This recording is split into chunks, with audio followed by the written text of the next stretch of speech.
जय श्री राम साथियों आज है हमारा उद्यानिकी फसलों का शास्त्र का डे 1।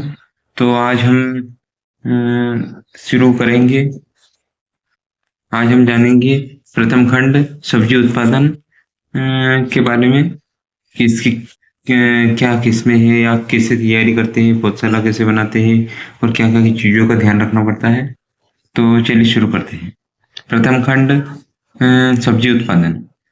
सब्जियों की किस्में: टमाटर, पूसा अली ड्वार्क, पूसा रूबी, पूसा गौरव, DV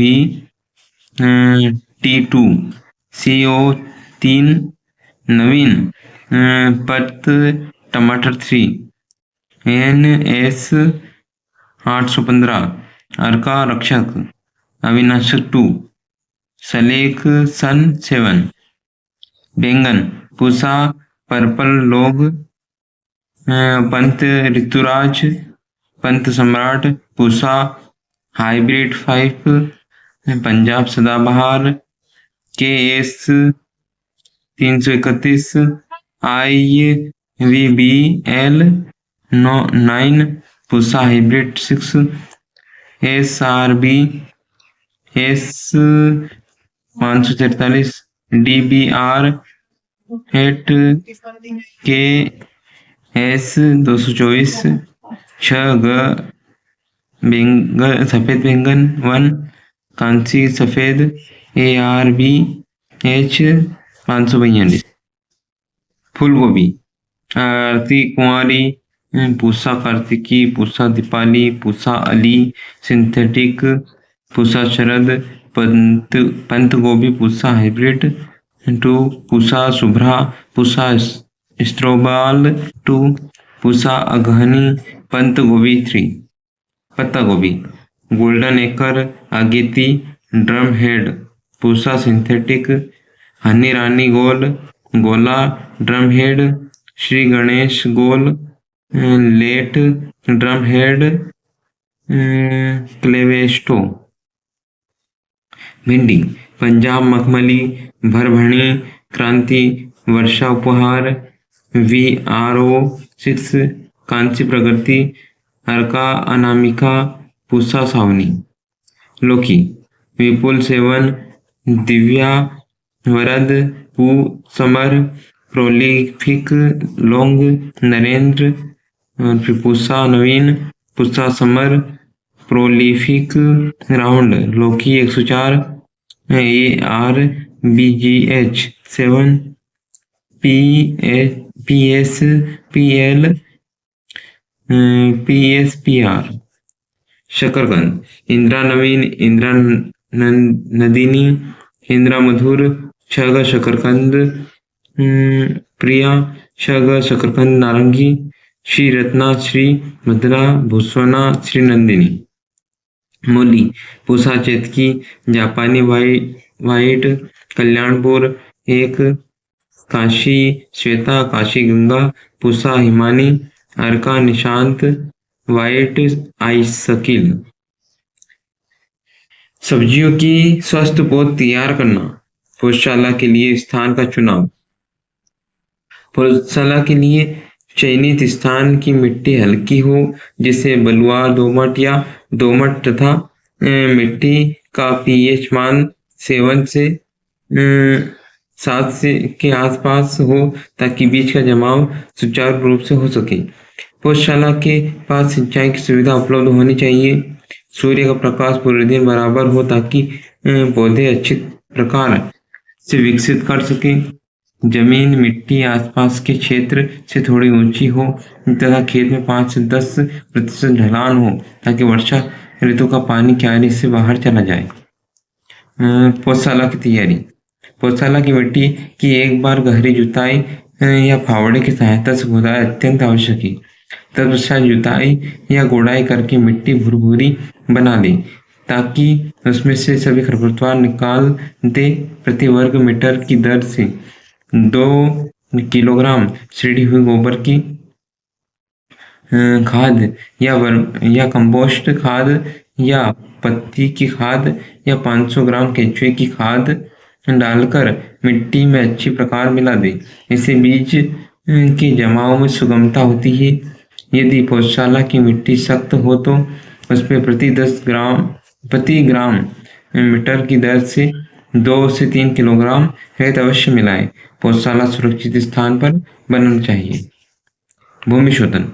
हानिकारक जीवाणुओं से बचाव के लिए भूमि शोधन अत्यंत आवश्यक है, अन्यथा मिट्टी में पहले से उपस्थित जीवाणु पौधों को क्षति पहुंचाते हैं, जो न केवल पौध तैयार करने तक ही सीमित रहती है, बल्कि खेत में रोपण के पश्चात भी पौधों को हानि पहुंचाते हैं। भूमि शोधन कई प्रकार से किया जा सकता है। मृदा सौरीकरण विधि। मृदा सोलेराइजेशन। सूर्य के प्रकाश से पौधशाला की मिट्टी के शोधन करने को मृदा सौरीकरण सोलेराइजेशन कहते हैं। इस विधि में पौधशाला में जहाँ पौध उगानी हो 3x1 वर्ग मीटर की क्यारी बनाकर उसकी हल्की सिंचाई करके थोड़ा गीला कर ले, ताकि मिट्टी में नमी बनी रहे। तत्पश्चात पारदर्शी 200 गेज की पॉलीथीन की चादर से ढककर चारों तरफ के किनारे मिट्टी से दबा देते हैं, ताकि पॉलीथीन के अंदर से हवा तथा वाष्प न निकले। इस तरह से इसे लगभग 4 से 6 सप्ताह तक छोड़ देते हैं। यह कार्य 15 अप्रैल से 15 जून तक किया जा सकता है। यदि पॉलीथीन के अंदर का तापमान 48 से 52 डिग्री सेल्सियस तक बना रहता है, तो यह पौधशाला के रोग से बचाव अच्छी तरह हो सकता है। जैविक विधि।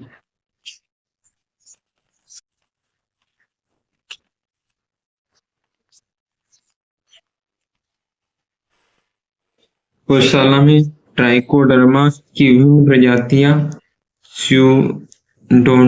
स्यूडोमोनास फ्लोरोसेंस तथा एम एस्परजिलस नाइजर का प्रयोग बीज एवं भूमि शोधन में किया जा सकता है, परंतु जैव नियंत्रक के उपयोग करने पर कई सावधानियों की जरूरत पड़ती है। सर्वप्रथम जैव नियंत्रक उस क्षेत्र विशेष का होना चाहिए जिससे उसकी मिट्टी में बढ़वार अच्छी तरह हो।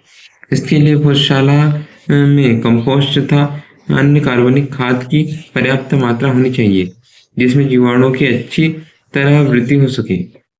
जिस भी जैव नियंत्रक पदार्थ का प्रयोग करना है, उसमें उसके जीवित तथा सक्रिय बीजाणु की पर्याप्त मात्रा होनी आवश्यक है। इसके प्रयोग करने के बाद कुछ दिन तक पौधशाला में वर्षा एवं धूप से बचाव करने की व्यवस्था होनी चाहिए। उस पौधशाला में किसी भी रसायन का प्रयोग बिना तकनीकी जानकारी के नहीं करना चाहिए। जैव नियंत्रक मिलाते समय पौधशाला की मिट्टी में पर्याप्त नमी ओल होनी चाहिए, लेकिन ध्यान रहे कि मिट्टी गीली अवस्था में भी न हो।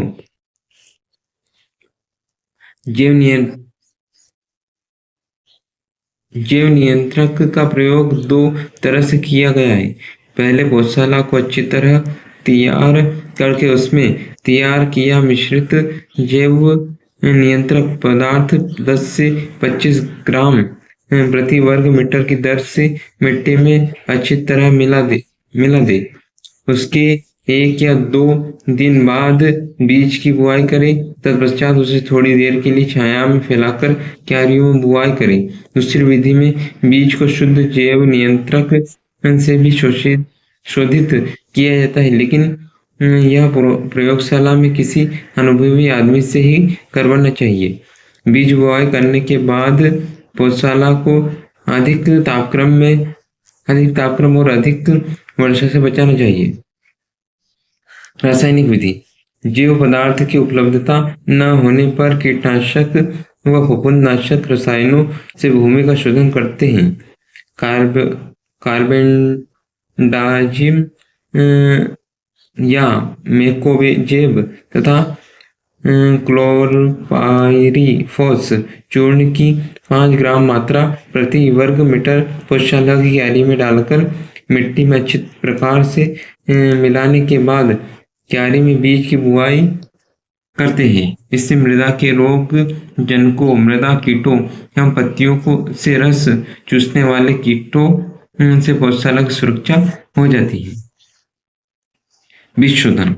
पौधशाला में बुआई से पूर्व बीज शोधन कार्बेडाजिम या मेनकोजेब नामक दवा की 3 ग्राम मात्रा प्रति किलोग्राम बीज की दर से करें।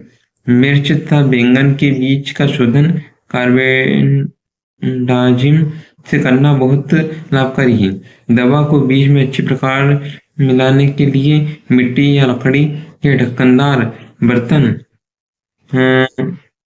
का प्रयोग करें। दवा व बीज बर्तन में डालकर ढक्कन बंद कर दें और अच्छी प्रकार से हिलाएं ताकि दवा बीज के चारों तरफ अच्छी प्रकार चिपक जाए।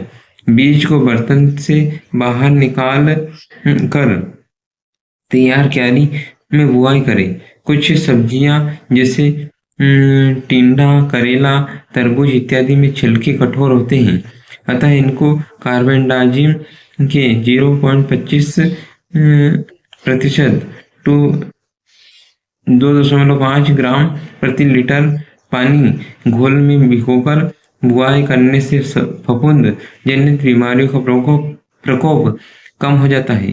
भिगोने की अवधि करेला में 24 से 36 घंटे, चिचिंडा, तरबूज व टिंडा में 10 से 12 घंटे, खीरा, ककड़ी, खरबूज, कुम्हड़ा इत्यादि में 3 से 4 घंटे व लौकी, नेनुआ, तोरई, पेठा में 6 से 8 घंटे हैं। क्यारियां बनाना। पौधशाला में बीजों की बुआई करने के लिए क्यारियां मौसम के अनुसार अलग अलग प्रकार से बनाई जाती हैं। वर्षा ऋतु में हमेशा जमीन की सतह से 15 से 20 सेंटीमीटर ऊंची क्यारियां बनानी चाहिए, जबकि रबी मौसम में पौध समतल क्यारियों में भी उगा सकते हैं। ऊंची क्यारियों में पौधे अच्छी प्रकार से विकास करते हैं। बीज की बुआई। छिटकवा विधि। किसान भाई ज्यादातर छिटकवा विधि से क्यारियों में बीज की बुआई करते हैं, जिससे बीज एक समान नहीं गिरते और जमाव होने पर पौधे किसी किसी स्थान पर घना होने के कारण तने पतले व लंबे हो जाते हैं और कई पौधे बहुत दूर दूर हो जाती हैं। तने की लंबाई अधिक व पत्तियों का वजन ज्यादा होने से जड़ों के पास पौध गिरने लगती है। जो पौधा तैयार भी होता है वह पतला व लंबा होता है और रोपण के बाद मुख्य खेत में उचित बढ़वार नहीं कर पाता है।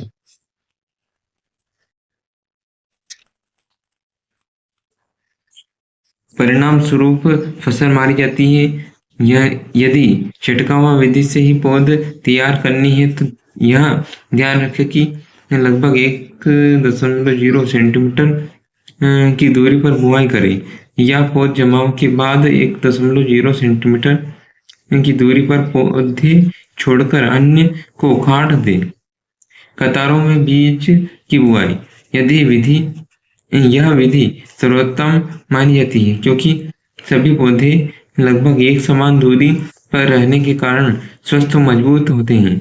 इस विधि में सर्वप्रथम क्यारी की चौड़ाई के समानांतर 5 सेंटीमीटर की दूरी पर 0.5 सेंटीमीटर गहरी पंक्तियां बना लेते हैं तथा इन्हीं पंक्तियों में बीज लगभग 1.0 सेंटीमीटर की दूरी पर डालते हैं। बीज बोने के बाद उन्हें कंपोस्ट, मिट्टी व रेत के मिश्रण में 1 बाय 1 से ढक देते हैं। इस प्रकार से तैयार पौधे घना न होने के कारण पद गलन बीमारी की समस्या से बच जाते हैं और पौधे स्वस्थ तथा मजबूत होते हैं। बीजों को ढकना।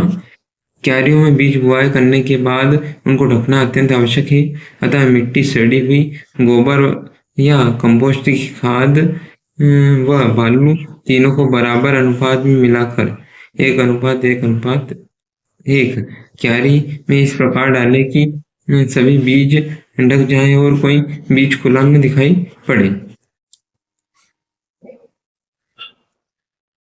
परंतु यहाँ ध्यान रखें कि इस उर्वरक मिश्रण को 5 से 6 ग्राम कार्बेंडाजिम या मेन्कोजेब प्रति किलोग्राम की दर से शोधित अवश्य कर लें, अन्यथा पूरी की पूरी मेहनत जो पहले भूमि व बीज शोधन के लिए किए हैं व्यर्थ चली जाएगी।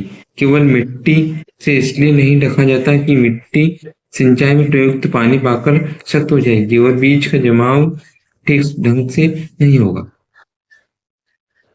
क्यारियों को ढकना।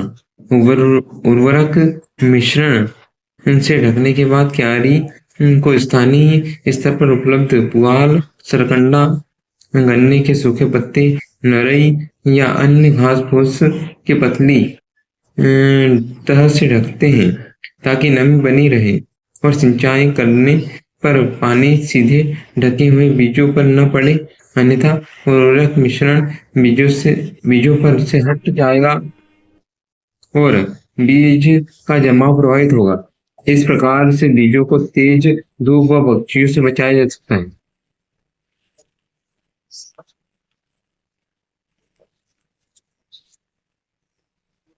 सिंचाई। क्यारी की फुहारे की सहायता से हल्की सिंचाई करें। वर्षा ऋतु के समय जब बारिश हो रही हो तो सिंचाई की आवश्यकता नहीं पड़ती, बल्कि क्यारी की नालियों में उपस्थित अधिक पानी गौशाला से बाहर निकालना चाहिए। पौध उखाड़ने से के 4 से 5 दिन पूर्व सिंचाई बंद कर दें ताकि पौधों में प्रतिकूल वातावरण सहन करने की क्षमता विकसित हो जाए व पौधे कठोर हो जाए। पौध उखाड़ने से पहले हल्की सिंचाई कर दें, इससे पौधे आसानी से उखड़ जाते हैं और जड़ें टूटती नहीं। क्यारियों से घास फूस की पलवार हटाना। क्यारियों से घास फूस की परत जो बीज बुआई के बाद ढका गया था को समय से क्यारियों से हटा लेना चाहिए। यह सावधानी पूर्वक देखना चाहिए जैसे ही 50% बीजों से सफेद धाकीनुमा आकार अनकुआ निकलता दिखे। पुआल या जिससे भी क्यारे ढके हो हटा ले, अन्यथा मूलांकुर अनकुआ बड़ा होने पर पौधे कमजोर होकर जड़ के पास ही गलकर गिरने लगते हैं। विभिन्न सब्जियों में यह अवस्था अलग अलग समय में आती है, जो इस प्रकार है। सब्जी का नाम। बीज बुआई के बाद अंकुआ निकलने में समय दिन। टमाटर में 6 से 7 दिन, बैंगन में 5 से 6 दिन, मिर्च में 7 से 8 दिन, गोभी वर्ग की सब्जियां 3 से 4 दिन, प्याज में 7 से 10 दिन। खरपतवार नियंत्रण। क्यारियों में यदि खरपतवार रोग आए तो उन्हें बराबर निकालते रहना चाहिए। व्यावसायिक स्तर पर पौधशाला तैयार करते समय खरपतवारनाशी जैसे स्टाम्प पेंडिमिथेलिन की 3 मिलीलीटर मात्रा प्रति लीटर पानी की दर से घोलकर बीज बुआई के 48 घंटे के अंदर अच्छी तरह छिड़क देते हैं। इससे खरपतवार की समस्या का नियंत्रण हो जाता है और यदि बाद में कोई खरपतवार उगते हैं तो उन्हें निकाल देते हैं।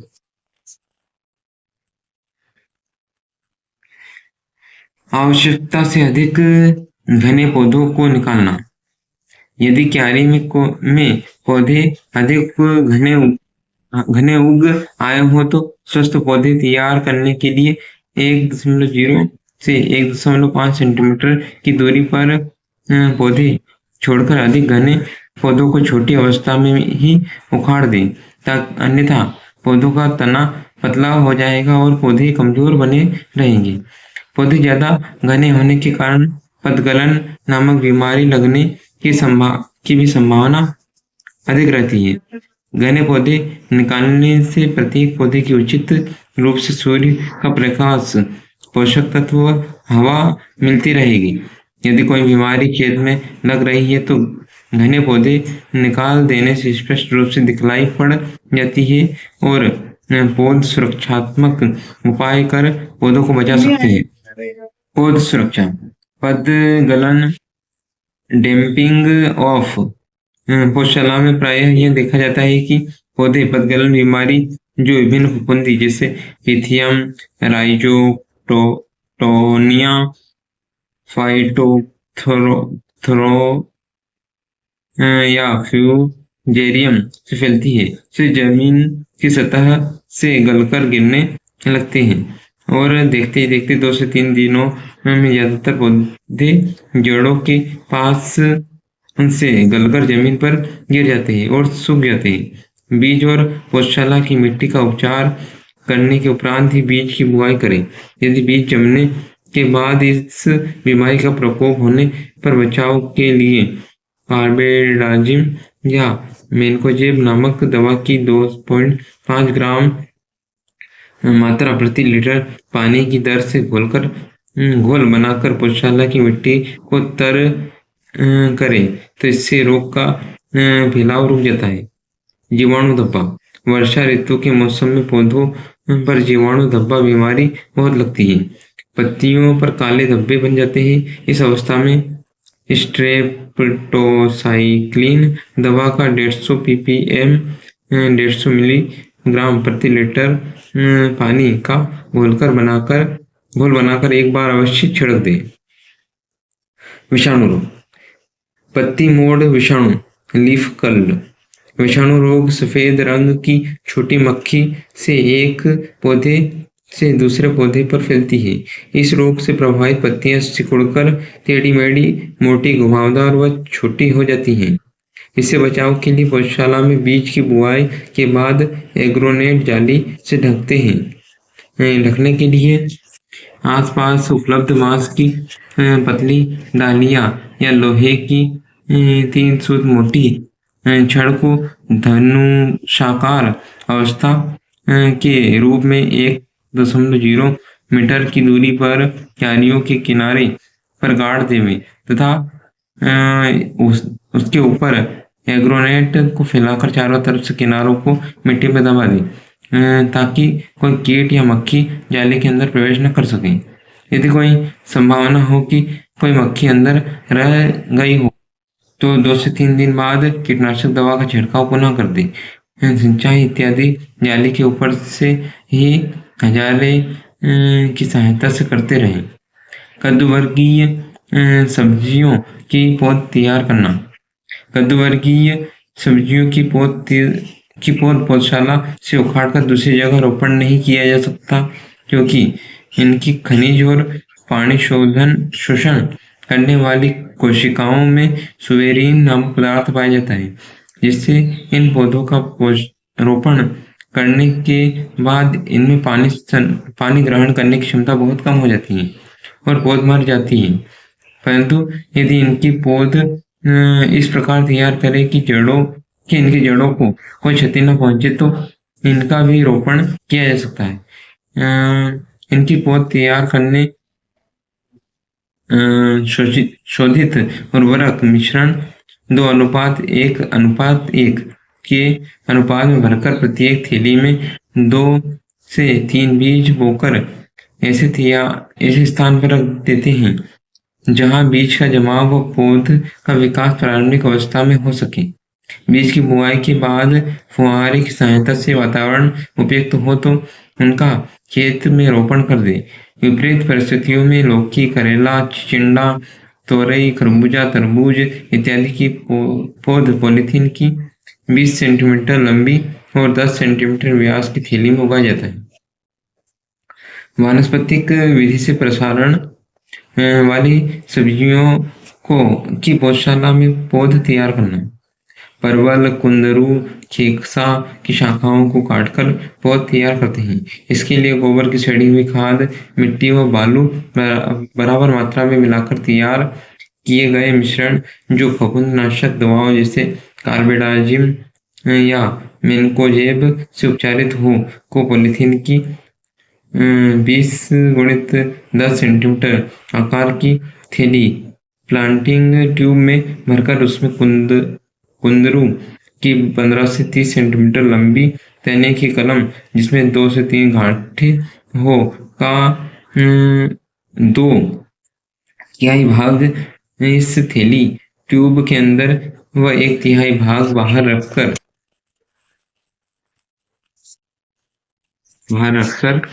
लगाएं।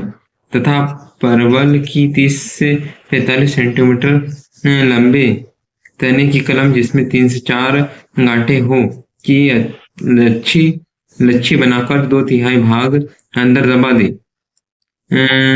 व 1/3 भाग बाहर रखे तथा दबाने के बाद एक हल्की सिंचाई अवश्य कर दे। तत्पश्चात सिंचाई करते रहे। तने की कलम लगाने के बाद इन थैलियों को पॉली हाउस छप्पर के नीचे या खाई बनाकर रखते हैं। खुली जमीन में भी इनकी कटिंग लगाकर पौध तैयार की जा सकती हैं। 30 से 45 दिन बाद जब इनमें नई शाखाएं निकल आए तब उनका रोपण मुख्य खेत में करें। रोपण से पूर्व पौधों का उपचार। पौध रोपण के लिए उखाड़ने से एक दिन पूर्व पौधशाला की क्यारी में कीटनाशक और फफूंदनाशक दवा का एक छिड़काव अवश्य कर दे ताकि रोपण के बाद पौधों को कीड़े व बीमारियों से बचाया जा सके। इसके लिए 1.5 मिलीलीटर रोगर या मेटासिस्टाक्स और 2.5 ग्राम मेनकोजेब प्रति लीटर पानी की दर से घोल बनाकर पौधों के ऊपर छिड़काव करें। रोपण से पूर्व पौधशाला में पौधों को कठोर बनाना अनुकूल। नियंत्रित वातावरण से प्राकृतिक वातावरण में ले जाने के लिए पौधों को वातावरण के प्रति कठोर बनाना अत्यंत आवश्यक है। इसके लिए रोपण से 6 से 7 दिन पूर्व क्यारियों की सिंचाई बंद कर दें। यदि पौधे विभिन्न प्रकार के गमलों, ट्रे, कुल्हड़, कप इत्यादि में लगाए गए हो तो उन्हें 1 सप्ताह पूर्व से ही नियंत्रित वातावरण या छाए या कमरे से निकालकर कुछ समय के लिए धूप में रखें और धीरे धीरे इनकी अवधि बढ़ाएं ताकि पौधा रोपण के पश्चात अच्छी प्रकार से विकसित हो सके। सावधानियां। पौधों का रोपण सदैव शाम के समय ही करें। पौध उखाड़ने के बाद जड़ों में गीली मिट्टी का लेप लगाकर ले जाएं ताकि जड़ें सूखने न पाए। सभी कीटनाशक और फफूंदनाशक दवाएं बच्चों की पहुंच से दूर रखें। छिड़काव करते समय यह ध्यान रखें कि तेज हवा न चल रही हो। नाक व मुंह कपड़े से ढककर रखें व आंखों पर चारों तरफ से चश्मा पहने। तो साथियों, आपने आज सब्जियों की किस्में और सब्जियों की स्वस्थ पौध तैयार करना, पौधशाला के लिए स्थान का चुनाव करना, पौधशाला की तैयारी, भूमि शोधन, मृदा सुंदरीकरण, मृदा और रासायनिक विधि, जैविक विधि, बीज शोधन, क्यारियां बनाना, बीज बुआई और कतारों में बीजों की बुआई, बीजों को ढकना, क्यारियों को ढकना, सिंचाई, क्यारियों से घास फूस की परत हटाना और खरपतवार नियंत्रक, आवश्यकता से अधिक घने पौधों को निकालना, पौध सुरक्षा, विषाणु रोग, कद्दू वर्गीय सब्जियों की पौध तैयार करना और वानस्पतिक विधि से प्रसारण वाली सब्जियों की पौधशाला में पौध तैयार करना और रोपण से पूर्व पौधशाला में पौधों को कठोर बनाना और सावधानियां, ये सब चीजें आज हमने इस वीडियो में आपको बताई और डिटेल में बताई। तो आपको ये वीडियो कैसा लगा? हमारे जो किसान भाई है उनके पास यह वीडियो जरूर शेयर कीजिएगा और ज़्यादा से ज़्यादा इस वीडियो को शेयर कीजिएगा और लाइक कीजिएगा, कमेंट कीजिएगा। मिलते हैं अगले वीडियो में, तब तक के लिए जय श्री राम, राधे।